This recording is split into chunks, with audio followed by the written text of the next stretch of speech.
Bonjour à tous, j'espère que vous allez excellemment bien. Aujourd'hui, on se retrouve pour faire le débrief de la dernière étape du Tour de Romandie. On avait un contre-la-montre 16 km en montée entre Aigle, le centre mondial du cyclisme, et Villars. Est-ce que c'est l'endroit où il y a la marque de chocolat même, pour ceux qui connaissent, c'est le chocolat blond. Pour ceux qui n'ont jamais goûté du chocolat blond, je vous invite à goûter du chocolat blond. Moi qui déteste le chocolat, enfin qui déteste le chocolat blanc, j'ai jamais été un grand fan du chocolat blanc, mais le chocolat blond, qui est une sorte de chocolat blanc un peu caramélisé, enfin, je sais pas quel est le procédé totalement, mais je crois que c'est un truc un peu comme ça. Je vous invite à le goûter et il s'avère que la marque Villars le fait. Je ne sais pas si la marque Villars est à Villars, en haut de la montée. Si c'est le cas, un jour je devrais faire un pèlerinage là-haut. Tour de Romandie, étape numéro 5. Bien entendu, on fera un bilan des bleus, top, flop. La vidéo, je sais pas si elle va être plus longue ou plus courte que d'habitude. Parce que maintenant, je ne dis plus de timing. J'ai arrêté de dire des timings maintenant parce qu'à chaque fois, je me gourre. N'hésitez pas à vous abonner à la chaîne, à réagir dans les commentaires, à mettre un pouce bleu, à partager la vidéo sur les réseaux sociaux, notamment auprès de vos proches. Dans les commentaires, n'hésitez pas à me dire ce que vous avez pensé de l'étape, qui vous a déçu, qui vous a plu, qui vous a surpris dans cette étape. N'hésitez pas également à mettre un pouce bleu, ça fait toujours plaisir, puis ça permet de mettre en avant la vidéo dans l'algorithme YouTube. Et quand vous vous abonnez à la chaîne, ce qui est déjà très bien, vous pouvez mettre la petite cloche. D'un côté, il y a la question pratique pour la petite cloche, comme ça vous êtes au courant des dernières vidéos qui sortent sur la chaîne. Et en termes de visibilité, pour ma pomme, eh bien l'algorithme YouTube prend en compte les premières minutes de la vidéo. Je dirais que les premières minutes de la vidéo comptent double. Donc plus vous voyez la vidéo dès qu'elle est mise en ligne, eh bien plus elle va être mise en avant par YouTube. Donc ça m'aide également que vous mettez la petite cloche sur la chaîne. Tour de Romandie, étape 5, contre-la-montre en montée, ce qui est déjà un type de contre-la-montre que j'adore. Je trouve que les dernières années, on a toujours les mêmes types de contre-la-montre. C'est-à-dire qu'on a, je dirais, entre 15 et 25 km assez plats. C'est pas hyper intéressant. Moi, je trouvais ce qui était bien, c'était les longs contre-la-montre. C'est-à-dire quand on atteint quasiment l'heure d'effort. Là, je trouve que ça nivelle un petit peu les performances. Il y a des rouleurs qui sont pas très bons sur ce type d'épreuve. Et vous avez des grimpeurs qui arrivaient très bien à s'en sortir. Et puis les prologues qui n'existent plus. Et puis les longs contre-la-montre par équipe. Et ça, je pense que c'est un truc qui a disparu à cause d'une croyance qui dit que il y a une croyance, on va dire, dans le cyclisme. C'est que le dopage est dû au fait que les Tours de France sont de plus en plus longs. Sauf que vous voyez très bien qu'on roule beaucoup plus vite dans une étape de 150 km que dans une étape qui fait 250. Je ne sais pas si maintenant les étapes de 150 ne sont pas beaucoup plus physiques que les étapes de 250 km. Et donc faire des contre-la-montre de 70, 75, 80 km, j'aimais bien ces contre-la-montre par équipe là. J'ai connu, c'était dans les débuts des années 2000, parce que je trouve que ça a obligé les équipes à avoir des vraies stratégies, à avoir un vrai collectif. Et tu voyais vraiment les équipes qui avaient un vrai collectif. Or, quand c'est 15-20 km, tu peux avoir deux bons coureurs de contre-la-montre, c'est bon, ça suffit pour être performant. Et les contre-la-montre en montée, moi j'ai toujours trouvé c'était sympa, les contre-la-montre pas en montée, parce que tu as toujours des surprises avec des mecs qui s'en sortent très bien et puis des mecs qui s'en sortent pas du tout. On a vu la meilleure étape de ce Tour de Romandie, parce que c'est vrai que jusqu'à maintenant le Tour de Romandie, ça n'avait pas été hyper passionnant. Bon, de toute manière, le Tour de Romandie, ça n'a jamais été la folie non plus en termes de spectacle, parce que c'est vrai que son emplacement dans le calendrier fait aussi qu'aujourd'hui, c'est plus un grand spectacle, parce que le calendrier cycliste a changé, qu'une course comme le Tour de Romandie, il y a 15 ans, c'était quasiment obligatoire de faire le Tour de Romandie, c'était une course majeure. Si tu voulais être coureur de grand tour, c'était presque obligatoire d'aller sur le Tour de Romandie. Aujourd'hui, c'est plus obligatoire parce que tu as d'autres courses qui font très bien le travail. À l'époque, le Tour du Trentin n'avait pas la renommée qu'a maintenant le Tour des Alpes. Et puis maintenant, tu as des courses, je dirais, comme le Tour des Asturies. Certains l'ont regardé, bon, moi j'ai pas eu le temps de le voir, j'ai vu juste des résumés qui a une très bonne start list cette année et pas mal aussi. C'est vrai que le Tour de Romandie aujourd'hui c'est plus une place obligatoire. C'est dommage parce que c'est une course qui est bien organisée. Par exemple, en termes de sécurité, c'est vraiment très bien fait. L'organisation est vraiment super, c'est bien filmé, par exemple. Mais le problème, c'est que la start list aujourd'hui, elle est plus si impressionnante que ça, et que on se retrouve à un moment de la saison où beaucoup de coureurs sont en fin d'une grosse période de travail. Donc ça, c'est une course qui, en termes de spectacle, n'est pas toujours exceptionnelle, parce que vous avez des coureurs qui sont un peu cramasses. Je pense notamment à Dylan Tuns, qui a fini cette épreuve un petit peu fatigué. Je me demande même si ce que j'avais dit lors de sa victoire était pas un peu une erreur de ma part de dire c'était bien qu'il aille sur cette course-là, parce qu'au final, il a eu très peu d'impact dans l'équipe Bahreïn Victorious, mais heureusement, cette année, tu pouvais gagner le Tour de Romandie en courant, on va dire, seul. Le chrono, c'est quand même toujours l'épreuve de vérité. Le chrono, c'est... tu peux pas mentir sur un chrono. Voilà. Et aujourd'hui, on a vu, les mecs qui n'étaient pas en forme, ils n'étaient pas en forme, ils n'ont pas réussi à s'en sortir, et donc cette étape n'a pas dérogé à la règle. Et puis, ce qui fait la beauté du contre-la-montre, c'est aussi ces fins de contre-la-montre, quand les mecs ont tout donné, mais finissent à 1 minute, sont déçus de leurs résultats, et puis en même temps d'autres qui sont surpris, ne se pensaient pas être aussi bien. Et c'est pour ça que j'aime bien le contre-la-montre en général, dans tout ce que montre le cyclisme. Les seuls trucs que j'aime moyen dans le cyclisme, je dis toujours, c'est les courses de côte. Les courses de côte, c'est quand vous avez une étape de montagne et vous avez une seule difficulté dans la journée. Là, souvent, je m'ennuie. Mais sur un contre-la-montre, sur un sprint, sur une grosse étape de montagne, je trouve toujours du plaisir. Sur les classiques, bien entendu, j'ai toujours du plaisir à regarder du cyclisme. On passe tout de suite au bilan des Bleus. Eh bien, on commence ce bilan des Bleus avec la surprise du jour, Simon Geschke. Je pensais que Simon Geschke allait gagner des places aujourd'hui. Je m'attendais quand même pas à ce qu'il soit 3e de la course. Simon Geschke est 2e de ce contre-la-montre. Moi, je m'attendais à ce qu'il passe devant notamment un Nelson Poles qui était devant lui. Il y avait Steph Crafts qui était juste derrière. Moi, je pensais qu'il allait gagner des places. Peut-être Reichenbach, par exemple, parce que je sais que Reichenbach n'est pas un professionnel du contre-la-montre. Je ne m'attendais pas à ce qu'il gagne autant de positions, Simon Geschke. C'est-à-dire qu'il gagne quand même 6 positions aujourd'hui. C'est la plus belle remontée du top 5. Et dans le top 10, heureusement qu'il y a Caruso et Kreuzweig qui ont gagné 12 positions aujourd'hui. Mais Simon Geschke, il a fait un très bon chrono. Et Simon Geschke, il apporte des points à Cofidis. C'est-à-dire quand on a vu la chute de Yann Izaguirre, je me suis dit, ah là là, Cofidis, ils vont peut-être pas gagner beaucoup de points cette semaine. Ça a peut-être une déception. Et puis, ils s'en sortent encore. 350 points aujourd'hui de rapportés par Simon Geschke. Donc ce qui est plus même 355 points précisément, parce qu'il y a 30 points. Non, il y a 25 points UCI pour sa victoire, donc c'est bien 350 points. Je me disais bien, je disais une connerie. Donc 25 points UCI et 325 dû à son classement. Donc 25 points dû à sa deuxième place, 325 dû à son classement. On va s'en sortir. Je m'étais dit, ah là là, Cofidis, ils vont peut-être pas réussir à marquer de points cette semaine parce que Yann Izaguirre a perdu beaucoup de place et que ça va être compliqué. Eh bien voilà, encore 350 points de marqués. Il y a également Villela qui prend des points UCI grâce à sa 31e place, il prend 10 points UCI. Et au final, il s'en sort très bien du côté de chez Cofidis. Geschke, c'est un peu la surprise du jour.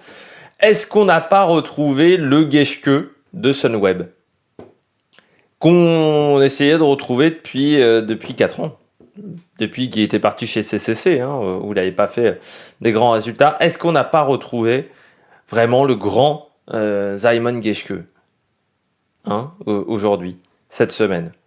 Peut-être.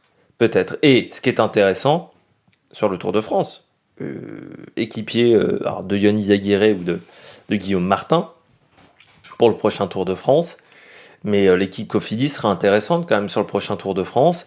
Et puis c'est rassurant parce que c'est vrai que c'est un coureur. Déjà l'année dernière j'avais vu du mieux quand même autour de Simon Geschke qui avait fait du bon travail sur le Tour de France, notamment autour de Guillaume Martin. Mais là sur ce Tour de Romandie, c'est fantastique ce qu'il a fait. Et puis il finit quand même aussi 27e du Tour du Pays Basque. Donc, en faisant quand même un travail d'équipier pour Yann Izaguirre. 10e du Trophée Opolanza en tout début de saison. Mais là, c'est vraiment une belle performance. Et puis, sur ce chrono, il a été très très bon. Il finit très très bien la semaine. C'est rassurant. Maintenant, lui aussi, il fait partie des coureurs qui vont faire pause, qui reprennent ensuite sur le Dauphiné. Lui, il va reprendre, puis Tour de France. Gros objectif également, le Tour d'Allemagne. Ça sera à partir du 24 août. Mais pour lui, c'est vraiment une belle perf. Et puis, il peut être satisfait de ce résultat, Simon Geschke. Mais vraiment très content de ce qu'a effectué le coureur allemand. C'est vraiment une belle satisfaction. Et une belle performance pour lui à 36 ans. C'est vrai que il a encore un contrat jusqu'en 2023, j'en ai parlé hier. Donc c'est peut-être ses 2 dernières saisons, donc il en profite et là une belle perf. Et Simon Geschke, ça fait quand même partie des coureurs où je me dis, lui il n'aura pas de regrets lors de sa fin de carrière parce qu'il a utilisé tout le potentiel, je pense, tout son potentiel. Vraiment.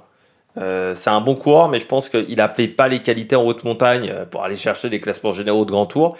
Mais il a fait le job très régulièrement. Alors certes, chez CCC, il a connu un trou noir un petit peu, mais je trouve qu'il n'aura pas de regrets sur sa carrière, le coureur allemand.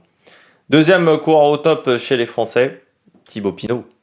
Thibaut Pinot aujourd'hui, qui finit, alors déjà qui termine 13e du général, c'est le meilleur coureur Groupama au final.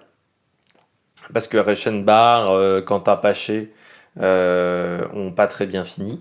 Et surtout du côté de Thibaut Pinot, 6e place aujourd'hui, 5e hier, 6e aujourd'hui, à 1,07, hein, donc il est vraiment il est à 2 secondes de Kreuzweig et 3 secondes de Caruso sur le chrono, donc c'est vraiment une belle performance devant Juan Ayuso, devant Ben O'Connor, devant Yannis Aguirre, Geraint Thomas, Tiberi, Terrada, Juan Denis, Pernsteiner. Donc non, c'est un très bon contre-la-montre qu'a réalisé Thibaut Pinot. Je le trouvais beaucoup plus à l'aise, même que ce que j'avais vu sur une ou deux étapes du Tour des Alpes, je trouve, au niveau du coup de pédale. Parce que sur le Tour des Alpes, par exemple, quand il gagne, c'est vraiment en force. Sur les 2 étapes où il part en échappée, j'avais vu le coup de pédale, il était vraiment en force, mais il avait du mal à être régulier sur son coup de pédale. Là, je l'ai trouvé très régulier, son coup de pédale. Je regardais à l'image, parce que il a quand même été diffusé quelque temps, et que même si je repassais mon linge devant ce contre-la-montre, j'étais quand même assez attentif. Mais je trouvais vraiment que le coup de pédale de Thibaut Pinot était vraiment bon, c'est-à-dire que beaucoup plus fluide que ce que j'avais vu sur le Tour des Alpes.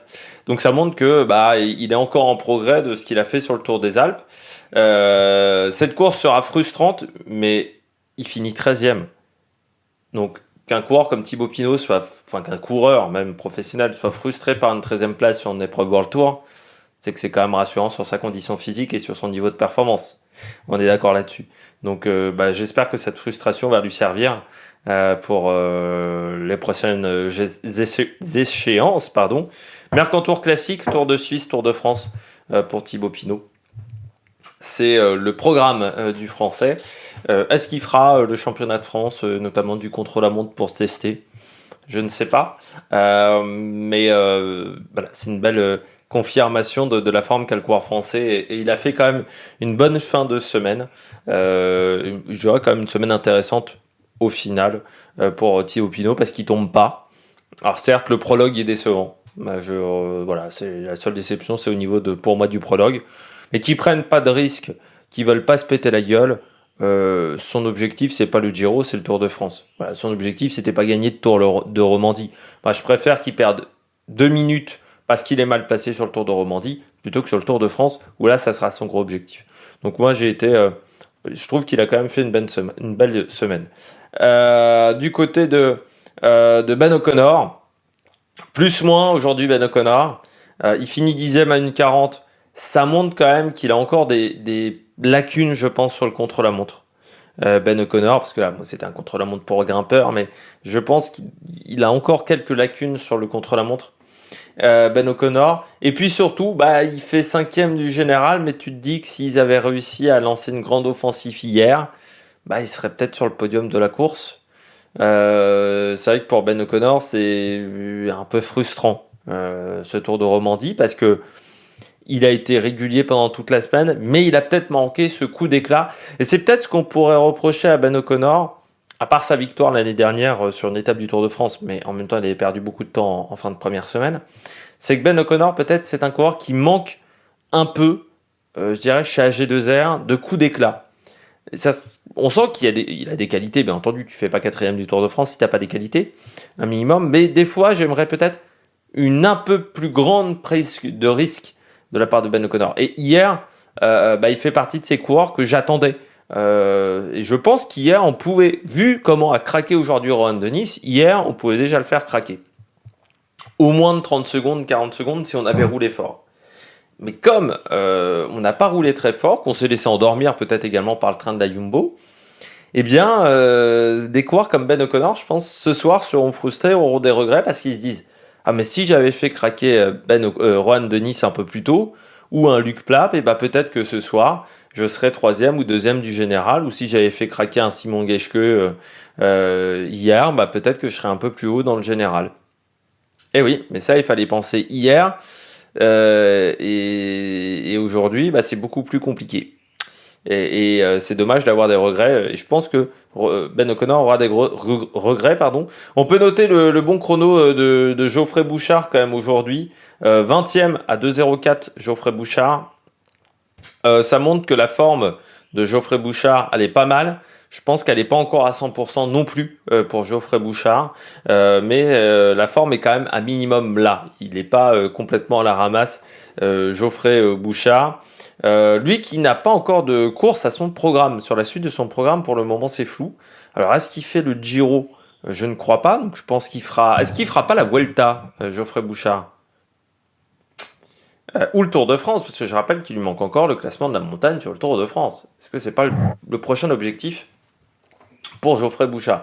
Ce qui serait quand même une belle performance d'avoir réussi à remporter le maillot de grimpeur sur les 3 grands tours, parce que je pense qu'ils ne sont pas nombreux à avoir réussi cette performance. On passe au bonnet d'âne aujourd'hui. Eh bien, on récupère 2 coureurs de la Groupama, Reichenbach et Rudy Mollard. Alors, Reichenbach, bonnet d'âne, mais en même temps, Reichenbach a jamais été très bon sur les contre-la-montre. C'est toujours un domaine où il a été décevant. Je crois que l'année dernière, sur le Tour de Romandie, il avait pris également une tôle. Je ne sais plus si c'était sur le Tour de Romandie ou le Tour de Suisse, Reichenbach, où il était bien classé, il avait pris une tôle sur un contre-la-montre. C'est pas sa spécialité. Mais quand même aujourd'hui, c'était un contre-la-montre en montée. Il finit à 2,43 aujourd'hui. Donc seulement 6 secondes devant Cavagna, qui n'est pas un grimpeur, Rémi Cavagna. La déception, c'est Rudy Mollard, parce que Rudy Mollard, il a fait des bons chronos dans sa carrière. Pour moi, il était capable de faire beaucoup mieux, Rudy Mollard, et que là, aujourd'hui, il se prend une tôle, il se prend une grosse tôle. Il finit... Non, je reclique encore sur Ineos. Il finit 75e à 4,37. C'est quand même un coureur qui tient 8 jours de course, lui qu'il a déjà fait top 10 sur Paris-Nice. Il a déjà fait des bons chronos, j'en ai parlé dans les commentaires, notamment à Saint-Amand-Moron, enfin des bons chronos. Il a fait des chronos où il se prenait pas 4 minutes 30, voilà, sur 15 ou 16 km. C'est-à-dire, il a déjà fait des chronos où il était à... Moi, je m'attendais à ce qu'il soit à 1,20 aujourd'hui, 1,30. Pas qu'il soit à 4,37. Et aujourd'hui, si tu as une 20, tu es dans le top 10 de l'étape. Donc, tu es dans le top 10 du général, vu l'écart qu'il avait avec les leaders. Donc c'est pour ça que je suis déçu par Rudy Mollard, parce que je pense qu'il était capable de faire mieux.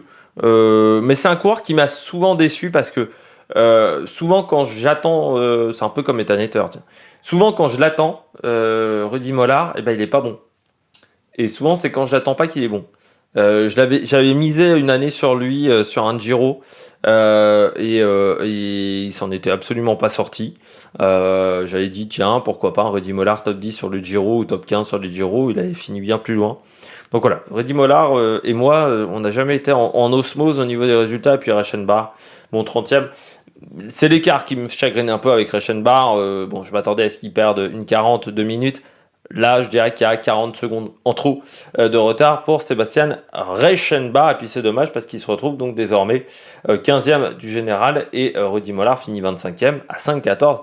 Il a perdu quasiment tout le travail qu'il avait effectué cette semaine, ce qui est quand même un petit peu triste. On passe tout de suite au coureur au top. Attaque de Marlou! Premier coureur au top, Vlasov. Bon, pas grand-chose à dire, Vlasov. Comme quoi, hier, il a bien fait de faire gagner Higuita. je me suis trompé hier en disant est-ce que Vlasov va pas regretter les 4 secondes de bonification. Bon, au final, il gagne avec une marge importante au général avec 50 secondes d'avance. Vlasov, pour moi, c'est pas une surprise aujourd'hui qu'il soit aux avant-postes. La surprise, c'est qu'il gagne avec autant de facilité ce chrono. Enfin, autant de facilité, avec autant d'avance contre la montre. Mais Vlasov, depuis le début de saison, sur les chronos sur le plat, il a été très bon. Donc sur un chrono en montagne, vu ses performances en montagne, c'est pas une surprise, surtout vu la puissance qu'il a dégagée en haut du mur de Huy, notamment sur la flèche Wallonne.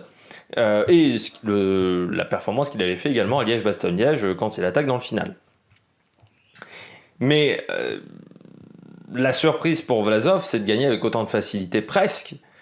Aujourd'hui, il impressionne tout le monde. C'est-à-dire que lui qui joue le prochain Tour de France, Vlasov, très clairement, je pense que tout le monde les adversaires ont regardé aujourd'hui, ceux qui n'étaient pas au Tour de Romandie. Ce soir, ils se disent, Vlasov, va falloir aller le chercher sur le prochain Tour de France. Très clairement.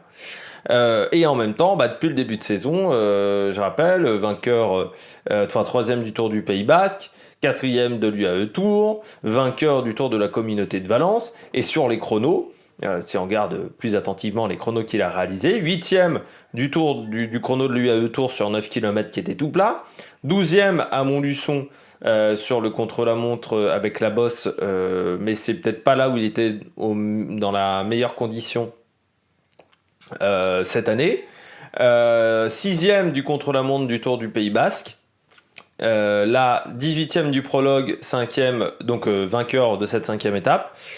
Pour le moment, des coureurs grimpeurs, on va dire des grimpeurs plutôt spécialistes de la montagne, c'est celui qui réalise les meilleurs contre-la-montre depuis le début de saison. Et c'est vraiment une belle perf de la part de Vlasov. Et pourquoi je dis que c'est intéressant qu'il ait fait gagner Higuita hier ? Quand Higuita va devoir sacrifier pour Vlasov, parce que je ne sais pas s'il doit faire le prochain Tour de France, Higuita, mais peut-être, et forcément, Higuita il se souviendra de la fois où il a levé les mains pour le laisser gagner.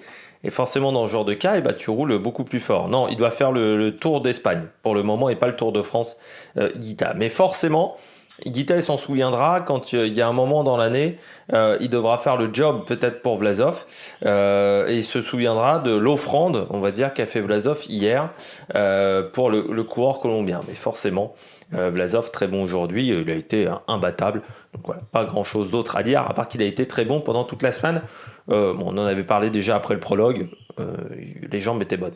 Gino Meder, deuxième coureur au top. J'en ai déjà parlé hier de Gino Meder en me disant Gino Meder, 7e du général, les jambes ont l'air de progresser. Et j'avais dit, également en début de saison sur l'UAE Tour, j'étais surpris de sa mauvaise performance parce que j'avais dit normalement il est bon sur les chronos. Gino Meder, c'est un coureur, il me semblait qu'il était quand même un minimum performant sur les contre-la-montre. Aujourd'hui, j'ai enfin la confirmation de ce que j'avais dit sur l'UAE Tour. Gino Meder, deuxième de l'étape, 50 secondes. Mais surtout, j'ai regardé attentivement Gino Meder, parce qu'à ce moment-là, j'avais fini de repasser. Et je regardais un petit peu son coup de pédale, et surtout, il est très bien gainé. Très bien posé sur sa machine. C'est pas un grand gabarit, je crois, de Gino Meder. Il doit faire... il fait 1m80. Je croyais qu'il était plus petit que ça. Gino Meder. Mais je le trouve très bien posé sur son vélo, avec beaucoup de gainage. Donc ça, c'est plutôt intéressant. Et dans la montée, les épaules bougeaient pas énormément. Il était vraiment bien posé sur sa machine. J'ai regardé attentivement. Et Gino Meder, c'est un coureur qui, je rappelle, l'année dernière, a quand même fait un bon début de Tour d'Italie. Quand même un coureur qui a fait une bonne saison en 2020, mais le début de saison en 2021, mais le début de saison 2022 n'était pas incroyable pour un coureur qui a été formé, je dirais, dans ses jeunes années dans la team Dimanche Tondata. Et puis je me disais, c'est dommage quand même, parce que est-ce que je me suis pas gouré sur lui ? C'est ce que je m'étais dit sur certaines courses. Autour du Pays Basque par exemple, parce que j'en ai pas parlé dans les top et flops du Tour du Pays Basque, mais ça, je me souviens avoir vu son temps sur le contre-la-montre et de me dire putain, il s'est encore planté sur le chrono, puis après il finit que 40e du général, et je m'étais dit est-ce que je me suis pas planté sur Gino Meder ?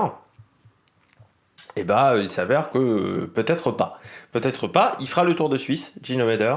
Le Tour de France également cette année. C'est un coureur qu'il faudra suivre, hein, Gino Meder, quand même, cette année. Le coureur suisse qui sera peut-être d'une grande aide pour Damiano Caruso, qui a fait également un chrono intéressant aujourd'hui. Je termine avec Rein Taramae, le coureur d'Intermarché. Bah, belle performance du coureur d'Intermarché. Aujourd'hui, il finit 7ème du contre-la-montre, 1,25. Très belle perf du coureur estonien qui a toujours été bon dans ses contre-la-montre en moté. Ben, j'ai pas regardé dans son palmarès, puis bon là il faut peut-être regarder sur ses premières années quand il était à la Cofidis. Mais je me rappelle qu'il avait déjà fait des belles perfs sur les chronos en montée, que c'est un domaine dans lequel il maîtrise. Alors forcément il y aura une petite déception pour Ntaramae, c'est le fait qu'il finisse un peu loin au général, mais il a quand même fait le kilomètre lors de l'étape 3. Là aujourd'hui il finit 7ème de cette étape. Rein Taramae, c'est quand même pas mal ce qu'a fait l'Estonien. Ça veut dire également que pour le Tour d'Italie, la forme est là. Parce que c'est l'un des rares qui enchaîne Romandie, Tour d'Italie, parce qu'ils sont peu nombreux à tenter ce genre de choses. Et pour aller chercher une victoire d'étape, je pense pas. On sait que Rein Taramae, aujourd'hui, il peut faire entre 12 et 15 d'un grand tour. Mais pour aller chercher des étapes, ou pour un classement de la montagne également, pour Rein Taramae, c'est un coureur qui est encore en capacité de faire ce type de performance. Et pourquoi pas pour le contre-la-montre à Vérone. Il n'y a pas 150 rouleurs au départ du prochain Giro, donc s'il est performant, pourquoi pas le contre-la-montre du dernier jour du côté de Vérone, qui sera vallonné, ce dernier contre-la-montre. On passe tout de suite au bonnet d'âne. Premier bonnet d'âne, Rohan Dennis. Forcément, il passe à côté aujourd'hui. J'ai regardé l'avant-course sur la chaîne L'Équipe, donc avec Patrick Chassé, avec Claire Bricogne, et il y avait une stat de Patrick Chassé qui disait que je crois que seulement 2 fois il avait fini en dehors du top 20 d'un contre-la-montre dans sa carrière, dont un contre-la-montre en boss. Je crois que c'était le Tour de l'Alberta, c'était quand il était Néo Pro, c'était dans sa première année. Mais il avait déjà perdu énormément de temps il y a 3 ans, 4 ans, sur un contre-la-montre similaire du côté de Villars. Il y avait eu une étape similaire sur le Tour de Romandie. Là encore, c'est la chaîne L'Équipe qui a retrouvé la statistique. C'est pas le truc que je regarde le plus souvent. L'historique, on va dire, sur un parcours comme le Tour de Romandie. Puis en plus, cette semaine, avec le Giro, j'ai pas eu trop le temps. Mais... comment dire ? Mais Rohan Dennis, 2 fois dans la même montée, il n'arrive pas à être performant. Et les contre-la-montre en montée, ça paraît d'être vraiment sa réussite. Là, je trouve qu'il a emmené trop gros. Enfin, il emmenait trop gros parce que le coup de pédale n'était pas du tout fluide. Même s'il y allait en puissance, forcément, ce sont ses qualités. C'est comme un Tom Dumoulin, il ne va pas y aller à tourner à 120 tours minute. C'est pas Chris Froome. Mais du côté de Rohan Dennis, on sentait bien qu'il avait du mal à avoir l'allure. Il bougeait énormément sur la selle, ce qui est souvent signe quand même d'un coureur qui est pas au top physiquement. C'est-à-dire qu'il a besoin de faire du bec de selle presque pour réussir à avoir un bon coup de pédale. Et il bougeait énormément sur sa selle. Alors il y avait des coureurs comme Contador. C'était un tic de Contador quand sur les chronos, il bougeait énormément de la selle. Bon, c'était efficace. Mais c'est le seul coureur où j'ai vu faire ça et que ça soit extrêmement efficace. Normalement, quand tu fais ce genre de choses, c'est que t'es pas au top de ta condition physique. Et là, du côté du coureur australien, je trouvais que ça bougeait énormément. Et puis le coup de pédale n'était pas fluide. En plus, Rohan Dennis, dans les coureurs de contre-la-montre, il avait plutôt tendance à utiliser des plus petits braquets que ses adversaires. Ce qui, face à Ganna, lui a posé des problèmes, notamment sur des championnats du monde. C'est-à-dire que ça mouline quand même beaucoup plus qu'un Ganna du côté de Rohan Dennis. Donc là, c'est vrai que le voir vraiment y aller en puissance, le coup de pédale n'était pas du tout naturel. C'était pas du tout le Rohan Dennis de d'habitude. Et on peut quand même se poser la question que au final, ils n'ont pas choisi le bon leader, parce que je crois que c'est Kruijswijk qui se retrouve le mieux classé désormais au général, vu qu'il finit 7ème. Et tu te dis quand même que Kruijswijk, les 20 secondes qu'il a perdu c'était 20 ou 18 lors de l'étape 1. Bah, ça aurait pu lui permettre de prendre la place de Ben O'Connor. Et puis, il aurait peut-être pas eu ce rôle d'équipier, on va dire, de Rohan Dennis. Le fait que Sepkus et que Crossbike aient perdu du temps lors de cette étape-là, je sais pas si c'était prévu ou pas prévu. Je pense que c'était pas prévu. Et que ça a changé les plans de Jumbo, qui s'est retrouvé à mettre en leader Rohan Dennis. Mais Rohan Dennis, bon, quand en interview il dit il faut que je perde 10 kilos pour être performant en montagne, bah au final, oui, il avait pas tort. C'est lui qui se connaît très bien. Moi j'avais dit oui, bah 10 kilos, oui, je suis peut-être pas si sûr que ça. Là aujourd'hui, ça lui a manqué. Et puis le coup de pédale n'était pas fluide. Il n'était pas fluide, c'était pas un bon coup de pédale qu'il avait aujourd'hui Rohan Dennis, peut-être fatigué de l'étape d'hier où il prend la cassure et de la semaine qui a quand même été, je dirais pas hyper animé, mais où il y a quand même eu un rythme de course quand même. On est sur une épreuve World Tour. C'est ce qui a manqué à Rohan Dennis, mais 2 fois il se plante lors du dernier contre-la-montre sur le Tour de Romandie. Il y a peut-être eu également dans la tête de Rohan Dennis, il a peut-être passé une mauvaise nuit.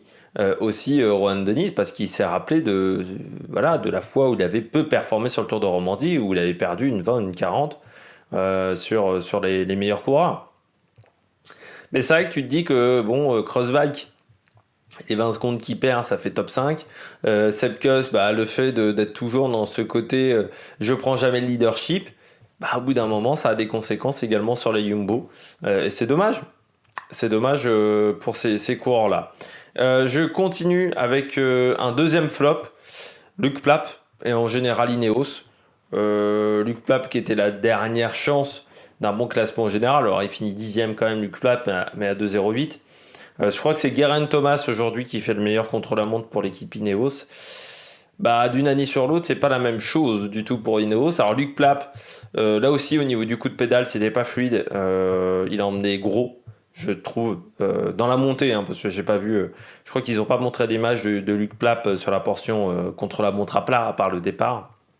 Mais sur la portion de montée, là aussi, je trouve qu'il a emmené gros. Et puis, pour une équipe comme Ineos, ce contre-la-montre n'a pas été fou. Quand vous regardez quand même les autres coureurs, la semaine a été compliquée, mais les autres contre-la-montre... Enfin, la semaine a été surprenante. Je dirais même pas compliquée, je dirais surprenante pour cette équipe. Mais Luc Plapp 9e, donc Geraint Thomas 19e du général et 13e du contre-la-montre. Luc Plapp, donc 18e aujourd'hui du contre-la-montre. Ethan Etter 29e, on aurait pu s'attendre à une chouille mieux de la part d'Ethan Etter. Lorenz de plus 36, bon lui il est à son niveau. Magnus Sheffield et Amador à 3,22, 3,30. C'est un peu une surprise qu'Amador soit aussi loin à 3,30.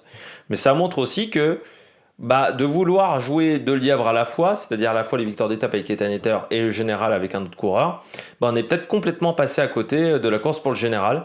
On a énormément dépensé d'énergie pour aller chercher des victoires d'étape pour Ethan Etter, et qu'au final ça a manqué pour la gagne du général. Après qu'un Geraint Thomas soit 13e cette semaine sur le Romandie, tout le monde dit oui, Geraint Thomas c'est fini, Geraint Thomas est plus au top de sa forme. C'est quand même rassurant vu ce qu'il a fait en début de saison. Et surtout par rapport à l'année dernière. Parce que pour moi, l'année dernière, Richie Porte, Geraint Thomas, ils sont en forme beaucoup trop tôt. C'est-à-dire qu'ils caracolent en tête pendant tout le Tour de Romandie, pendant le Dauphiné. Puis au final, quand vient le Tour de France, ils sont un peu nulle part, les deux. Et là, Geraint Thomas, que la forme arrive peut-être plus tardivement, je trouve que c'est peut-être pas mal pour lui. Et puis je rappelle que Geraint Thomas n'a jamais fait des grands débuts de saison non plus. C'est pas forcément le meilleur sur les débuts de saison, me semble-t-il, sur le passé. Mais voilà, là ça va peut-être être rassurant pour lui. Normalement, il doit faire le Tour de Suisse et le Tour de France. On nous dit, parmi les rumeurs, qu'il n'est pas assuré de faire le Tour de France. Mais je trouve que de toute manière, il ne sera pas leader sur le Tour de France. Il sera leader de rechange, il sera équipier de luxe, mais il sera équipier de base, surtout si c'est Daniel Felipe Martinez qui participe à la course. Mais je trouve que c'est quand même rassurant pour lui. Et je regarde Geraint Thomas, particularité dans sa carrière, il a commencé dans le team Wiesenhoff, En tant que stagiaire, il n'avait pas été conservé. Stagiaire également chez Saunier Duval en 2006. C'était pas vraiment the place to be à l'époque, Saunier Duval. Il n'a pas été conservé non plus. Et il commence chez Barlow World en 2007, comme Chris Froome, comme beaucoup de coureurs qui ont fait Barlow World Sky dans leur carrière. Il y en a quelques-uns comme ça. Si je regarde la Barlow World de 2007, parmi les coureurs, alors c'est peut-être pas le meilleur exemple en 2007 parce qu'on est peut-être un peu tôt. Il y avait Ben Swift, stagiaire, déjà à l'époque. Sutsu, qui a été ensuite chez Sky. Bon, après les autres, je crois, ne sont pas forcément passés dans cette équipe. Mais si je regarde la Barlow World de 2009 ou de 2008, je pense qu'on a des accointances. Si ça s'affiche rapidement, la Barlow World de 2009, on a Steve Cummings, on a Chris Froome, qui est là dans cette équipe. Donc Geraint Thomas. Il y avait quand même des bons coureurs quand tu regardes parce que Steve Cummings, je sais plus s'il a été chez Ineos, enfin chez Sky, mais tu t'aperçois qu'il y avait quand même Chris Froome, Robert Hunter, Daryl Impey, Juan Mauricio Soler, le grimpeur, Geraint Thomas, John Lee Augustine qui était également un bon grimpeur, Félix Rafael Cardenas, et en 2008 t'avais donc Geraint Thomas, encore Froome, Cummings, Baden-Cook, qui était encore dans cette équipe-là. C'était, je pense, sa dernière année chez les professionnels. Mais voilà, il a eu une carrière similaire à Chris Froome. Les deux ont été ensemble longtemps. Il a été chez Sky après la Barlow World, Cummings. Donc il faisait partie des coureurs qui ont fait la Sky après. Mais lui, il avait Cummings qui a pris sa retraite, je rappelle, en 2019. Qui est assistant au directeur sportif chez Ineos, a commencé à Lambu Credit, pour ceux qui s'en rappellent, de cette équipe, qui était une équipe de deuxième division en 2005. Bon, après avoir fini sur la carrière de Geraint Thomas, déjà, je voulais saluer le fait que vous avez été déjà nombreux à répondre au post sur départ fictif. La vidéo, je pense, je vais l'enregistrer mardi dans la matinée, je pense. Mais donc, vous pouvez toujours mettre vos questions pour le prochain Giro sous le post qui est dans l'onglet communauté. Et pas dans les commentaires de la vidéo. Et puis nous on se retrouve donc désormais pour le Giro qui sera la prochaine course suivie sur la chaîne. D'ici là il y aura de la MotoGP avec le Grand Prix d'Espagne et puis il y aura déjà des vidéos pour présenter le prochain Giro, je pense 2-3 vidéos sur le futur Giro. Allez, ciao sur l'Amérique Production.